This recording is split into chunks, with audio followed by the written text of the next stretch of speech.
Welcome to my channel. আমার চ্যানেলে তোমাদের স্বাগত জানাই। তো আজকের আলোচনা করব উচ্চ মাধ্যমিক 2025, অর্থাৎ তোমরা যারা উচ্চ মাধ্যমিক দেবে 2025-এ, তোমাদের ভূগোলের একটি গুরুত্বপূর্ণ অধ্যায় রয়েছে ক্ষয়চক্র। তো এই অধ্যায় থেকে আজকে আমি তোমাদের সবচেয়ে গুরুত্বপূর্ণ যে প্রশ্নগুলো তোমাদের এই অধ্যায় থেকে 1 নম্বরের আসবে, সেই প্রশ্নগুলো উত্তরসহ আলোচনা করব। এবং তার সঙ্গে সঙ্গে এই অধ্যায় থেকে যে 7 নম্বরের যে প্রশ্ন আসতে পারে, সেই প্রশ্ন মাত্র দুটো প্রশ্ন তোমাদের কাছে আলোচনা করব। এবং এই 1 নম্বরের প্রশ্নগুলো, কিছু প্রশ্ন রয়েছে যেগুলো কিন্তু তোমাদের যে 7 নম্বরের প্রশ্ন আসবে সেখানে কিন্তু 2+3+2 বা 5+2 এভাবে যে প্রশ্নগুলো আসবে, সেখানে কিন্তু এই 1 নম্বরের প্রশ্নগুলোও কিছু প্রশ্ন কমন পেয়ে যাবে 2 নম্বরের মতো করে। তো দেখা যাক দ্বিতীয় অধ্যায় তোমাদের যে ক্ষয়চক্র, এই অধ্যায়ের সবচেয়ে গুরুত্বপূর্ণ প্রশ্নগুলো এবং তার উত্তর। খুবই কম প্রশ্ন। প্রথম প্রশ্ন, ক্ষয়চক্র কাকে বলে? দেখে নাও, ক্ষয়চক্র কাকে বলে? যে ভূ উত্থান এবং ক্ষয় সাধনের কাজ চক্রাকারে আবর্তিত হয়ে ভূভাগের প্রাথমিক অবস্থা থেকে মধ্যবর্তী অবস্থার মধ্য দিয়ে ক্ষয়ের শেষ সীমায় পৌঁছানোকে বলা হয় ক্ষয়চক্র। বোঝা গেল? পরবর্তী প্রশ্নে যাওয়া যাক। পরবর্তী প্রশ্ন তোমার রয়েছে, ক্ষয়চক্রের ধারণাটি কে সর্বপ্রথম কত সালে প্রবর্তন করে? এখানে উত্তর দেওয়া আছে, দেখতে পাচ্ছ। সর্বপ্রথম 1899 সালে প্রবর্তন করেন মার্কিন অধ্যাপক উইলিয়াম মরিস ডেভিস। যথেষ্ট গুরুত্বপূর্ণ প্রশ্ন। চলে যাই পরবর্তী প্রশ্নে। পরবর্তী প্রশ্ন তোমাদের রয়েছে, ক্ষয়চক্রের শেষ সীমা বলতে কী বোঝো?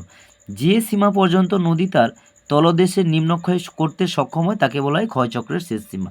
বুঝতে পারলে ক্ষয়চক্রের শেষ সীমা কাকে বলে? পরবর্তী প্রশ্ন, ক্ষয়ের শেষ সীমা ধারণার প্রবর্তককে? দেখতে পাচ্ছ জন ওয়েলেসলি পাউয়েল ক্ষয়ের শেষ সীমা ধারণার প্রবর্তক। ছোট প্রশ্ন। পরবর্তীতে নদীর ক্ষয়চক্র বলতে কী বোঝো? ভূপৃষ্ঠের প্রায় 70% ভূমির ভাস্কর্য প্রধানত স্বাভাবিক ক্ষয়চক্রের মাধ্যমে ঘটে, তাই একে নদীর ক্ষয়চক্র বলা হয়। এবার পরবর্তী প্রশ্ন, স্বাভাবিক ক্ষয়চক্র বলতে কী বোঝো? নদী বা জলধারার কার্যকলাপ অন্যান্য প্রাকৃতিক শক্তির তুলনায় ভূপৃষ্ঠের প্রায় সর্বত্র ও স্বাভাবিক। যে ভূপৃষ্ঠের প্রায় 70% ভূমির ভাস্কর্য নদীর ক্ষয় বহন সুসম্পন্ন হয়, ডেভিস এই ভৌগোলিক ক্ষয়চক্রকে স্বাভাবিক ক্ষয়চক্র বলেছেন। পরবর্তী প্রশ্ন তোমাদের, সমপ্রায় ভূমি বা মনোনরক বলতে কী বোঝো? তাহলে সমপ্রায় ভূমি বা মনোনরক কি? ডেভিসের স্বাভাবিক ক্ষয়চক্রের বার্ধক্য অবস্থার শেষে ভাগে সমগ্র অঞ্চল নিম্নক্ষয় সীমার কাছাকাছি উচ্চতায় কচ্ছপের পিঠের মতো ঢেউ খেলানো নিচু সমতল ভূমি সৃষ্টি হয়, তাকে বলা হয় কি? সমপ্রায় ভূমি। এবারে চলে আসি মনোনরক কি? যে ডেভিসের স্বাভাবিক ক্ষয়চক্রে বার্ধক্য অবস্থায় শেষ ভাগে সমপ্রায় ভূমির ওপরে নদী বিভাজিকা শিলা গঠিত অংশগুলি স্বল্প উঁচু ছোট অবশিষ্ট টিলা ভাবে অবস্থান করে, তাকে বলা হয় মোনারোলক। এবারে চলে যাই পরবর্তী প্রশ্নে। পরবর্তী প্রশ্ন তোমাদের রয়েছে জলবিভাজিকা ও নদীগ্রাস। আমি একসঙ্গে দিয়ে দিচ্ছি জলবিভাজিকা ও নদীগ্রাস কী। তাহলে দেখা যাক। জলবিভাজিকা যা উচ্চভূমি বা শৈলশিরা দুটি পৃথক নদী অববাহিকার জলপ্রবাহকে পৃথক করে, তাকে বলা হয় জলবিভাজিকা। এটাই তুমি এভাবেও লিখতে পারো, যখন কোনো উচ্চভূমি দুই বা ততোধিক নদীগোষ্ঠীকে একে অপরের থেকে পৃথক করে, তখন তাকে জলবিভাজিকা বলে। এটা তোমাদের ক্লাস 10-এও ছিল, অবশ্যই তোমরা জানো। নদীগ্রাস কি? পাশাপাশি অবস্থিত দুটি পৃথক জলনির্গম প্রণালীর মধ্যে যোগসূত্র স্থাপিত হয়, দুটি নদীর মধ্যে মিলন ঘটে, উভয় নদীর জল একটি খাতের মধ্য দিয়ে প্রবাহিত হয়, তখন তাকে বলা হয় নদীগ্রাস। পরবর্তী প্রশ্ন, ডেভিসের ত্রয়ী বলতে কী বোঝো? গঠন প্রক্রিয়া ও পর্যায়কে ডেভিসের ত্রয়ী বলা হয় একত্রে। পরবর্তী প্রশ্ন, ক্ষয়চক্রের পর্যায়গুলি কী কী? তাহলে ক্ষয়চক্রের পর্যায়গুলি হচ্ছে মূলত 3টি পর্যায়। একটা হচ্ছে যৌবন, একটা পরিণত, একটা বার্ধক্য। দেখতে পাচ্ছ, যৌবন, পরিণত, বার্ধক্য। পরবর্তী প্রশ্ন, প্লায়া ও বাজাদা কাকে বলে? মরু ও মরুপ্রায় অঞ্চলে নিম্নভূমিতে লবণাক্ত জলের ক্ষণস্থায়ী হ্রদগুলিকে বলা হয় যুক্তরাষ্ট্রের প্লায়া বলা হয়। পরবর্তী, পেডিমেন্ট কাকে বলে? ওই শব্দটি কে প্রথম ব্যবহার করেন? ভূতাত্ত্বিক জি.কে. গিলবার্ট সর্বপ্রথম পেডিমেন্ট শব্দটি ব্যবহার করেন। এবারে চলে আসি, পেডিমেন্ট কি?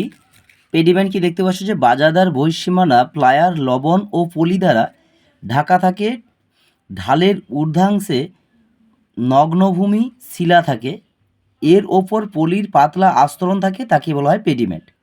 এবারে চলে যাই ইনসেলবার্স কি? পেডিমেন্টের প্রসার ঘটলে দুই বা মধ্যবর্তী জলবিভাজিকা সংকীর্ণ হয়ে খাড়া ঢাল বিশিষ্ট পাহাড়ের রূপ ধারণ করে, এদের বলা হয় ইনসেলবার্স। এইটা যে টিকাটা আছে তোমাদের স্বাভাবিক ক্ষয়চক্র এবং শুষ্কতার ক্ষয়চক্র। এটা কিন্তু এইভাবেও আসতে পারে, স্বাভাবিক ক্ষয়চক্র এবং মরু ক্ষয়চক্রের পার্থক্য। প্রতিবারই আসে, যথেষ্ট ইম্পর্টেন্ট আছে। দেখা যাক যদি এই প্রশ্নটা আসে তাহলে কী পয়েন্ট লিখবে। ভিত্তিতে তুমি প্রথমে লিখবে ক্ষয়কারী শক্তি, তার প্রথম পার্ট স্বাভাবিক ক্ষয়চক্রে প্রবাহমান ও জলধারা নদ নদী এক্ষেত্রে ভূ পরিবর্তনের মুখ্য উপাদান। আর এখানে আছে বায়ুপ্রবাহের এক্ষেত্রে মুখ্য হলেও জলধারার প্রভাব থাকে। ভূবন্ধুরতা, এই ক্ষয়চক্র প্রথম বন্ধুরতা কম থাকে, পরিণত পর্বে তা সর্বাধিক হয়। এই ক্ষয়চক্রের প্রারম্ভিক পর্বে ভূবন্ধুরতা সর্বাধিক হয় এবং এরপরে হ্রাস পায়। এবারে চলে আসি তোমাদের মোনাডোলক ও ইনসেলবার্স অবস্থান। পেনিপ্লেনের ওপর এই ক্ষয়জাত পাহাড় অবস্থান করে এবং পেডিপ্লেনের ওপর এই ক্ষয়জাত পাহাড় অবস্থান করে। আকৃতি মোনাডোলক প্রায় গোলাকার, এটি উত্তল ঢাল বিশিষ্ট, এবং ইনসেলবার্স যেটি হয় তীক্ষ্ণ আকৃতির বিশিষ্ট, এটি অবতল ও ঢালুযুক্ত। চলে যাই পরবর্তী প্রশ্নে। পরবর্তী প্রশ্ন, নিক বিন্দু কি? যে বিন্দুতে উচ্চ উপত্যকার পুরনো মৃদু ঢালের সঙ্গে নিম্ন উপত্যকার নতুন খাড়া ঢালের সংযোগ ঘটে নদীবক্ষ উঁচু হয়ে থাকে তাকে বলা হয় নিক বিন্দু। নদীমঞ্চ কাকে বলে? বার্ধক্য পর্যায়ে চাওড়া উপত্যকার মধ্যে দিয়ে প্রবাহিত পুনর্যৌবন প্রাপ্ত নদী লম্বভাবে কেটে বসে গিয়ে পুরনো পরিত্যক্ত প্লাবন ভূমির দুপাশে বিভিন্ন আয়তনযুক্ত সিঁড়ির মতো এক বা একাধিক ধাপ পর্যায়ক্রমে সৃষ্টি হয় তাকে বলা হয় নদীমঞ্চ। আগেই বলেছিলাম এই প্রশ্নগুলো তোমরা কিন্তু করে রাখো, তোমাদের কিন্তু বড় প্রশ্ন যে আসবে 9 2+5+2 এগুলো যে প্রশ্নগুলো আছে 5+2 অথবা 2+2+3 এই যে প্রশ্নগুলো আসবে এই প্রশ্নগুলো তো তার মধ্যে পাবে। পরবর্তী প্রশ্ন, মরু ক্ষয়চক্রের শেষ সীমাকে কী বলে? ভৌমজল স্তর বা তল। পরবর্তী, ডেভিসের ক্ষয়চক্র কোন প্রণালী? এটি হবে আবদ্ধ প্রণালী। পরবর্তীতে ডেভিসের ক্ষয়চক্র বন্ধুরতা কোন পর্যায়ে সর্বাধিক হয়? পরিণত পর্যায়। পরবর্তীতে গতিশীল ভারসাম্য তত্ত্বের প্রবক্তা কাকে বলা হয়? জেটি হ্যাককে। স্বাভাবিক ক্ষয়চক্র মডেলের প্রধান প্রবক্তাকে, এটি হবে মনোবিদ ডেভিস। পরবর্তীতে বার্নহার্ট বলতে কী বোঝো? কিছু ইনসেলবার্স ক্ষয় পেয়ে প্রায় 300 মিটার উঁচু গোলাকার গম্বুজ হয়ে পরিণত হয়, একে বলা হয় বার্নহার্ট। এই গেল তোমাদের এই যে অধ্যায়, অর্থাৎ তোমাদের যে এই দ্বিতীয় অধ্যায় ক্ষয়চক্র, এই অধ্যায় থেকে সবচেয়ে গুরুত্বপূর্ণ যে প্রশ্নগুলো আসতে পারে সেগুলো আলোচনা করলাম, এবং তার সঙ্গে দুটো যে 7 নম্বরের প্রশ্ন অবশ্যই দেখে নাও। এই অধ্যায়ের 7 নম্বরের সবচেয়ে গুরুত্বপূর্ণ প্রথম প্রশ্ন, নদীর পুনর্যৌবন লাভ কাকে বলে? নদীর পুনর্যৌবন লাভের ফলে গঠিত ভূমিরূপগুলি চিত্র সহযোগে আলোচনা করো, এবং তার সঙ্গে সঙ্গে ডেভিসের স্বাভাবিক ক্ষয়চক্রের পর্যায়গুলি আলোচনা করো।